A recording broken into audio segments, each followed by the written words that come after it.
Então, o conteúdo novo que nós estamos apresentando hoje diz respeito à dinâmica do processo de partilha propriamente dito. Nós já comentamos que, a partir do momento que todos que estão compartilhando o ambiente são iguais, então nós dividimos as pessoas para que cada um possa ter o mesmo tempo. É claro que isso nem sempre funciona cronometrado até o último segundo, mas essa é a recomendação. As pessoas que participam de uma atividade pela primeira vez, a gente sempre tem voluntários que acolhem eles em separado. Para quê? Para que quando eles venham pela primeira vez para uma reunião de partilha, já não seja a primeira vez que eles estão junto com a gente. Bem, considerando que normalmente a gente fica com um tempo aí de 80 minutos, né? 2/3 das 2 horas da nossa reunião para a execução das rodas de partilha. Então, o primeiro desafio que precisa combinar com todo mundo que está na roda é quanto tempo de partilha vai ser dedicado a cada pessoa. E aí tem algumas observações que podem ser bastante óbvias se a gente pensar, mas que muitas vezes não são detalhadas, né? Em primeiro lugar, ao término da partilha de todo mundo, a gente muitas vezes quer fazer uma recapitulação, repetir algum recado, né? Nós encerramos a reunião com a oração da serenidade. Então, o tempo total de partilha, ele não pode ocupar o tempo todo exato que sobrou a partir do momento que se inicia a roda de partilha. Tem que ter alguns minutos de reserva. Outra situação que pode acontecer é que algum participante chega atrasado. E aí nós, obviamente, não vamos dar a ele tanto tempo quanto para os outros que chegaram no horário certo, mas também não vamos querer fazer de conta que ele não veio. Então, esses minutos de reserva também podem servir para, de alguma forma, contemplar essas pessoas. Só para a gente ter um exemplo aqui, né? Então, se nós ficamos com 80 minutos, né? Supondo que começamos a roda de partilha 20 para as 9, então até as 10 seriam 80 minutos, e se nós estamos com 7 participantes na roda, então, por exemplo, nós definimos o tempo de 10 minutos para cada um, o que vai dar aqui, esse desenho aqui, uma sequência de 7 partilhas consecutivas, 10 minutos cada uma, dá 70 minutos. Outra questão que a gente precisa refletir é que esse tempo de 10 minutos, no exemplo aqui que foi alocado para cada participante da roda, ele não é um tempo total só para o participante ficar falando, né? A nossa partilha, ela se divide em duas partes, né? As pessoas colocam as suas questões e depois o grupo vai dar o que a gente chama de retorno. Então, ainda precisamos resolver, do ponto de vista de tempos, essa subdivisão de cada uma dessas partes dedicadas a cada participante. Antes de entrar nesse detalhe, só comentar, né, que o retorno, às vezes também é chamado de confronto fraternal, porque muitas vezes nós vamos confrontar mesmo as pessoas para que possam enxergar eventualmente alguma coisa que não estão vendo, mas de forma fraternal, né, como irmão, com o objetivo de ajudar, certo? A questão chave aqui é que esse retorno ele deve ser baseado ou em elementos da nossa metodologia ou na experiência individual de quem está dando o retorno.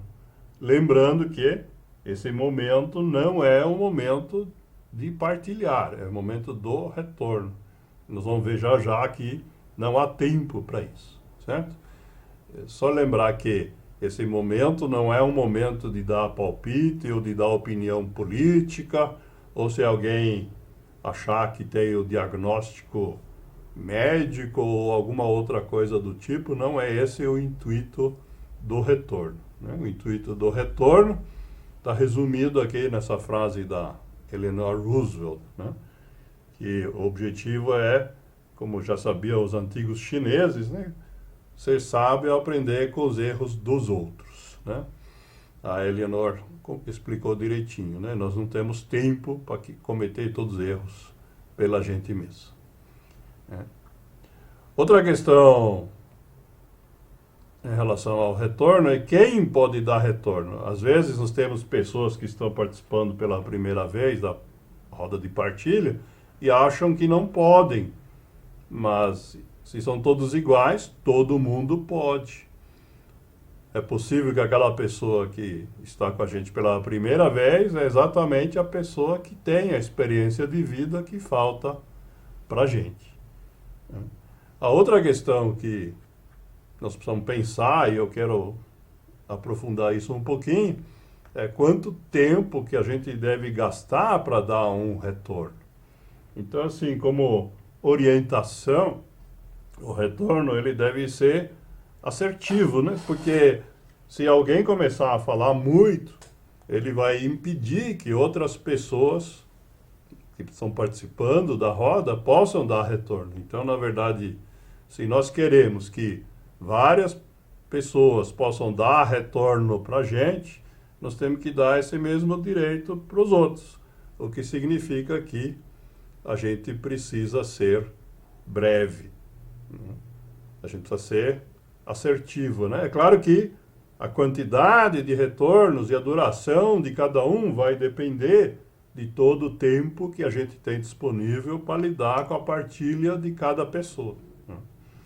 E aí uma outra reflexão que eu queria colocar é assim: se a gente for subdividir o tempo que cada participante fala e o tempo que cada participante recebe retorno, é razoável que a maior parte desse tempo seja reservado para a pessoa falar, né? Que o tempo de partilha falando seja metade ou mais do tempo total. Ao mesmo tempo, nós não queremos que ninguém fique com um retorno só, né? Nós gostaríamos que a pessoa tivesse pelo menos 2 retornos. E quando a gente coloca essas duas questões juntas, né, eu comecei a fazer uma análise aqui que eu queria compartilhar com vocês, né? Eu acabei fazendo esse quadrinho aqui para tentar ser didático, mas a ideia é simples, né? A primeira questão que a gente precisa levar em conta é quantas pessoas nós temos participando da nossa roda de partilha. Então, aqui na primeira coluna, eu estou considerando aqui a partir de 4, o número vai crescendo até 14, né? Então, fazendo aquela hipótese de 70 minutos de tempo, 70, 80 minutos, né? O tempo total para cada participante, arredondando aqui para minutos inteiros, ele vai, claro, quanto mais gente, ser menor, certo? 4 vezes 20, 80, 14 vezes 5 é 70, né? E aí o que acontece? Baseado na ideia de que a maior parte do tempo as pessoas devem estar falando e não ouvindo, né? Então a quantidade de combinações que a gente tem de tempo fica relativamente pequena, tá certo? Por exemplo, vamos pegar aqui o exemplo com 6 participantes numa roda de partilha. Então, o número inteiro aqui seriam 12 minutos para cada um, tá certo?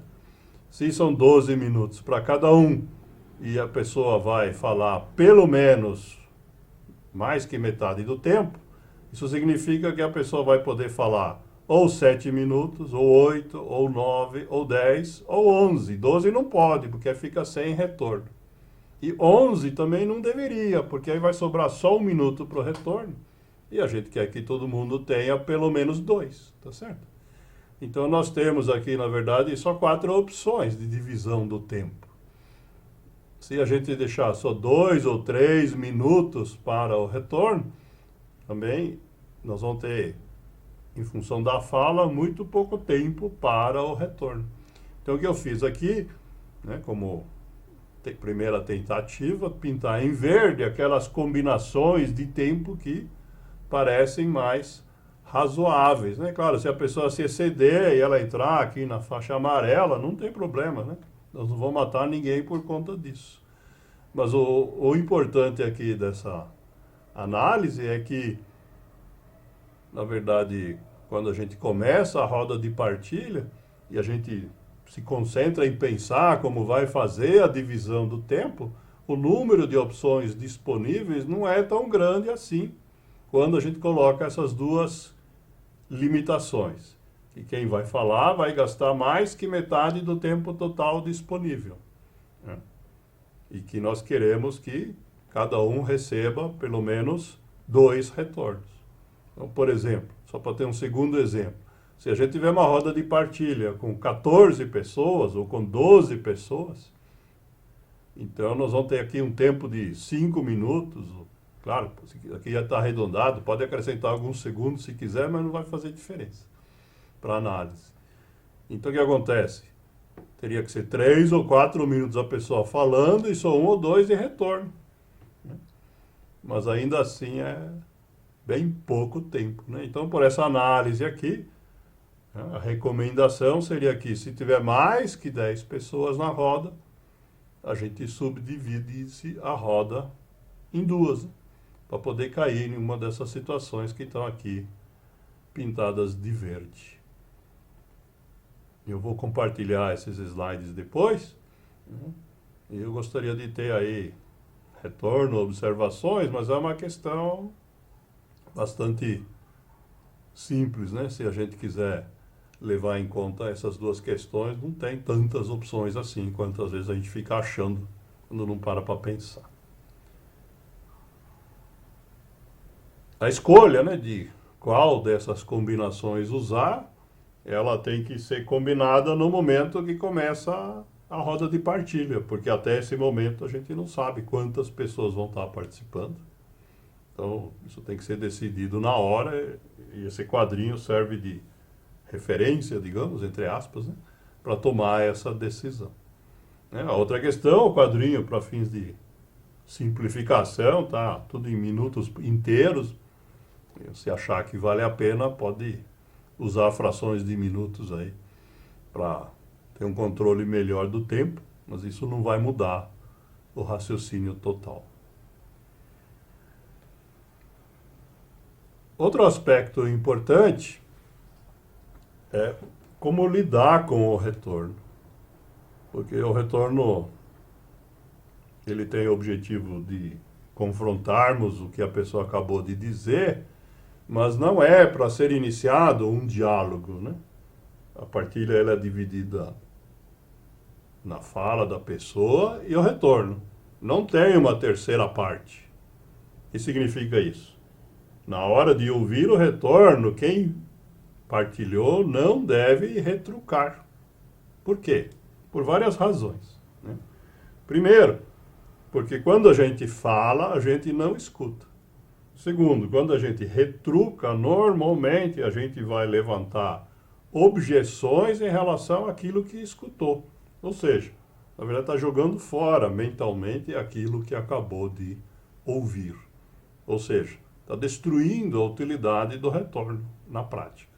Então, o que a gente deve fazer? No momento do retorno, é aquele momento de fazer aquilo que não tem preço. É de pensar. Ouvir o que as pessoas estão falando, avaliar se é útil, e aquilo que for útil, você leva em conta. Aquilo que você achar que não é útil, você não esquece, você só guarda, mas não usa. Por quê? Por várias razões. Pode ser que você achou que o retorno não é útil porque a pessoa disse alguma coisa que envolve algum conhecimento que você não tem ainda. Pode ser que o que a pessoa disse não é útil no momento, mas vai ser útil para você no futuro, porque a pessoa andou mais rápido que você e não se deu conta na hora de colocar o retorno. Ou pode ser que a pessoa que deu o retorno falou bobagem mesmo. Então é bom lembrar, porque para evitar de cometer a mesma bobagem. em qualquer situação, é bom lembrar do retorno que a gente teve. A última questão que eu queria abordar hoje é a questão de como se comportar durante a partilha. Porque a gente ouve as partilhas quando a pessoa está falando, na hora do retorno inverte, mas a maior parte do tempo a gente fica, então, ouvindo. A primeira questão, são 4 pontos aqui, né, que eu relacionei aqui. A primeira questão é a gente dar feedback. Né? Quando a pessoa está partilhando, está falando, a gente precisa, de alguma forma, dar sinais para a pessoa de que nós estamos atentos ao que a pessoa está falando. Isso não importa se é online ou se é presencial, né? O simples fato da gente olhar no rosto, fazer um gesto com a mão, é um feedback para que a pessoa perceba que ela está tendo a atenção. Né? Se a gente ficar cabisbaixo, ficar de olho fechado, né? Ou ficar com a câmera fechada, nós estamos negando esse feedback para o nosso companheiro de partilha. O segundo item é que o momento da partilha é um momento importante, nós estamos lidando com questões importantes para cada um. Né? Então esse momento, ele deve ser um momento onde a gente se concentra totalmente nessa atividade. Querer fazer uma partilha, ao mesmo tempo fazer outra coisa, é diminuir a qualidade da partilha. Não importa se nós estamos mexendo no celular, ou se a gente está dirigindo um carro, que para algumas pessoas pode ser uma atividade automática, né? Mas é uma questão que envolve quem está do outro lado, porque se a gente está em outra ocupação, a pessoa não vai ter o feedback. E é também uma questão da gente, porque o nível de conexão que a gente vai ter com a pessoa, se a gente não estiver prestando atenção exclusiva nela, vai ser menor.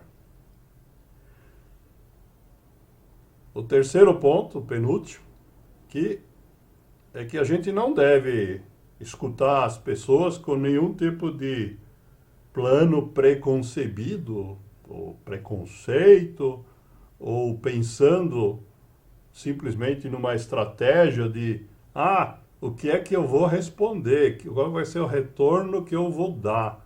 Né? Se você fica pensando nisso enquanto você estiver ouvindo, você de fato não vai estar ouvindo, vai estar apenas pensando em como retrucar.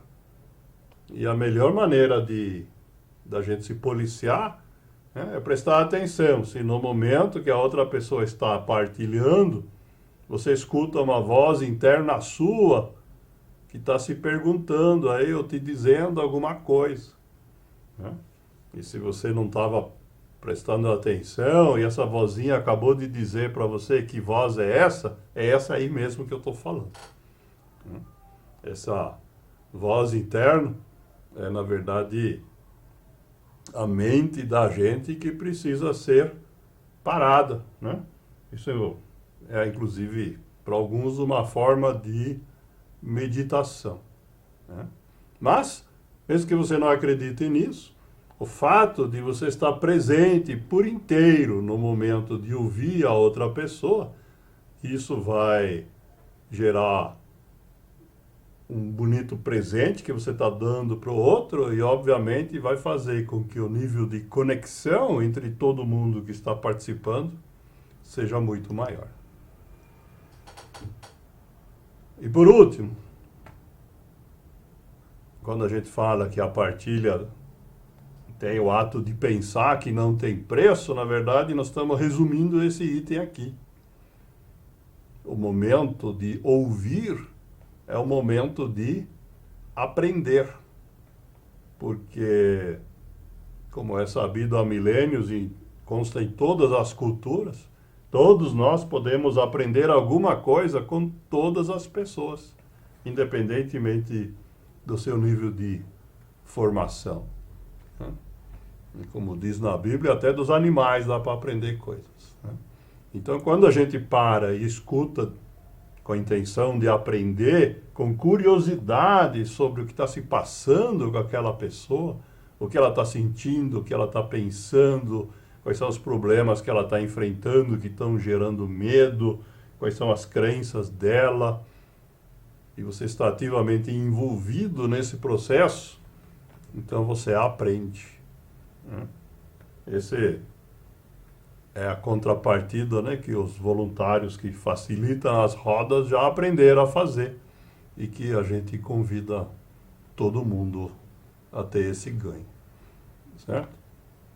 Então, assim, se a gente não prestar atenção com o objetivo de aprender, vai chegar uma hora que a gente vai se cansar, vai bocejar, vai se afastar, né? Vai dar algum sinal se entregando, mesmo que não seja através da fala, né? Vai ser através do gesto corporal, ok? E como parte dessa estratégia de escutar para aprender, uma coisa que é muito importante é a seguinte: nós não devemos interromper as partilhas. A gente espera a pessoa acabar, na hora do retorno nós falamos. Mas é perfeitamente possível que o meu retorno seja simplesmente o seguinte: ó, fulano, o que você disse sobre assunto tal e tal, eu não entendi nada. Só isso. A pessoa não vai explicar nesse dia. Vai explicar depois, na próxima partilha dela. Não tem importância. Mas é um processo de aprendizado, porque quem está partilhando, às vezes, pressupõe que os outros conhecem alguma coisa da vida dele ou da formação dele, que não conhecem, né? Que pode ser uma dificuldade que a pessoa tem. E, do outro lado, a gente se mostra aberto a aprender, a mostrar que a gente realmente ouviu, porque apesar de que não entendi nada, eu disse, olha, com toda a coragem e honestidade, não consegui entender. Ok? Esse é um tipo de retorno também perfeitamente válido e que vai fazer com que quem partilhou também possa pensar por que isso aconteceu.